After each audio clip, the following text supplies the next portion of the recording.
దేవాలయానికి వెళితే తేనెటీగలు కుడతాయి అని మీలో ఎంతమందికి తెలుసు?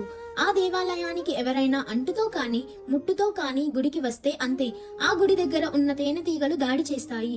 ఇది వినడానికి వింతగా ఉన్నా ఇదే నిజం. ఆ దేవాలయం ఎక్కడో లేదు, మన ఆంధ్రప్రదేశ్లో ప్రకాశం జిల్లాలో రాచర్ల మండలం పుల్లల చెరువుకు 8 కిలోమీటర్ల దూరంలో నల్లమల్ల అటవీ ప్రాంతంలో వెలసిన శ్రీ నెమలిగుండ్ల రంగనాయక స్వామి దేవాలయమే అది. దేవాలయం చుట్టూ నల్లమల్ల అడవి మధ్యలో ఎటు చూసినా పచ్చదనం, కొండలు, కొండల మధ్యనే ప్రవహించే గుండ్లకమ్మ నది పక్కనే వెలసిన గుడి ఇది. ఈ గుడి గురించి చెబుతుంటే వెళ్ళాలి అనిపిస్తుంది కదా, కానీ ఎప్పుడు పడితే అప్పుడు వెళ్ళడానికి వీలు లేదు. వారంలో ఒక్క శనివారం మాత్రమే భక్తులకు దర్శనమిస్తూ మన నెమలిగుండ్ల రంగనాయకుడు కనిపిస్తాడు.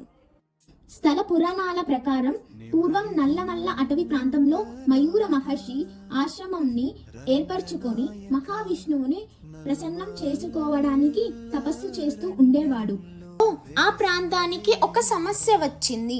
ఒక సంవత్సరం వర్షాలు పడక జనాలు ఇబ్బంది పడుతుంటే చూడలేక మయూర మహర్షి తన ముక్కుతో కుంటిని తవ్వి గోళ్లతో మట్టిని తీసివేసి ఒక పెద్ద గుండంని తయారు చేశాడు.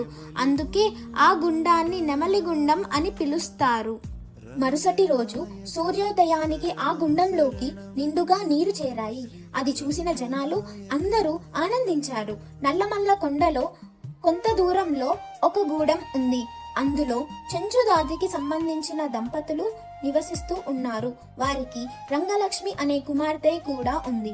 రంగలక్ష్మి పెళ్లిటుకు వచ్చే సమయానికి వాళ్ళ తల్లిదండ్రులు సంబంధాలు చూస్తున్నారు.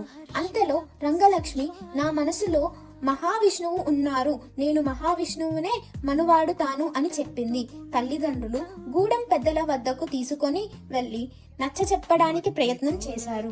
కానీ రంగలక్ష్మి ఇంట్లో నుండి బయటకు వచ్చి దగ్గరలో ఉన్న మయూరి మహర్షి ఆశ్రమంకి చేరుకుంది. రంగలక్ష్మి తన మనసులోని మాట మయూర మహర్షికి చెప్పింది. అప్పుడు మహర్షి ఇలా అన్నాడు, అమ్మా రంగలక్ష్మి, నీవు మహావిష్ణువుని ప్రసన్నం చేసుకో. కొన్ని రోజుల తర్వాత మహావిష్ణువు ప్రసన్నం అయ్యి ఏం కావాలో కోరుకో అని అన్నాడు. అప్పుడు రంగలక్ష్మి, మిమ్మల్ని వివాహం చేసుకోవాలని కోరిక ఉన్నది. అప్పుడు మహావిష్ణువు సరే అని అంగీకరించి వివాహం చేసుకున్నాడు. అంతలో వైకుంఠం నుంచి ఆదిలక్ష్మి భూలోకానికి మహావిష్ణువు కోసం వచ్చింది. ఇక్కడ మహావిష్ణువు ఇంకొకరిని వివాహం ఆడటం చూసి అలిగి ఆ కొండకు కొంచెం దూరంలో ఉన్న చింతవనం దగ్గర కొండ కింద కూర్చుని బాధపడుతూ శిలగా మారిపోయింది. ఆ స్థలానికే ఇప్పుడు లచ్చమ్మ వనంగా పిలుస్తున్నారు. మహర్షి కోరిక మేరకు మహావిష్ణువు రంగలక్ష్మి సమేతంగా శ్రీ నెమలిగుండ్ల రంగనాయక స్వామిగా స్వయంభుగా వెలిసి ఎన్నో వేల కుటుంబాలకు ఇలవేల్పుగా కొలువుదీరినారు. తర్వాత రోజు నుంచి భక్తులు గుడికి వెళ్ళడం స్టార్ట్ చేశారు. కానీ అందులో కొంతమంది భక్తులకు మాత్రమే తేనెటీగలు కుట్టేవి.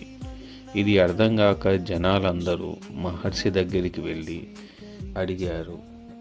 దానితో మహర్షి ఇలా అన్నాడు, దేవాలయానికి వెళ్ళేవాళ్ళు అంటుతో కానీ ముట్టుతో కానీ దేవాలయానికి వెళ్ళకూడదు. పరిశుభ్రంగా కోనేరులో స్నానం చేసి శ్రీ నెమలిగుండ్ల రంగనాయక స్వామిని దర్శించుకోమని చెప్పారు.